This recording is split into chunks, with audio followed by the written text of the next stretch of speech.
لک معلولین هم راغوښتی وه، دا به ډېره غټه خوشحالي وه. له راشد خان د افغان معلولینو ګیله. د افغان کرکټ ستوري راشد خان واده چې تیره پنجشنبه ترسره شو د هیواد له مختلفو ولایتونو څخه ورته زرګونه خلک دعوت شوي وو، خو زرګونه نور ګیلمن دي. بل لور ته افغان معلولین هم شکایت کوي چې راشد خپل واده ته زرګونه روغ خلک غوښتي وو، ښه کار یې وکړ، خو معلولین هم د دې وطن خلک دي. له هر ولایت څخه یې باید یو څو معلولین غوښتي وای تر څو په دغه خوشحالۍ کې ګډون کړی وای.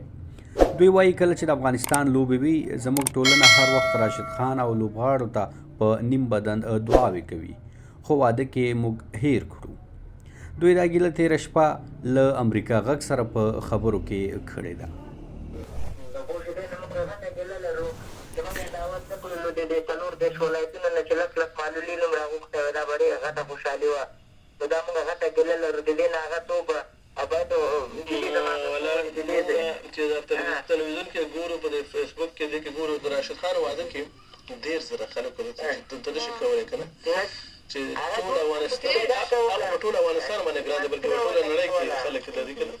ګوره مطیع الله عابد خو اورور ګوره معلولین څوک نه غواړي چې نه ډانس کوی شي، نه ګډا کوی شي او نه بل کوی شي که نه. افغانستان د راشد ارمان نه ماته معلول ډېر ګران دی، پوه شوې، صفا درته ووایم معلول موږ ته ډېر ګران دی. نه صحیح ده، خو دا خبره ده، دا خلک مینه کوي، دا خلک چې ګیله کوي که نه چې ولې دې زه راغوښتلی. اما جالب است این که تمام مردم افغانستان خو امکان نداره که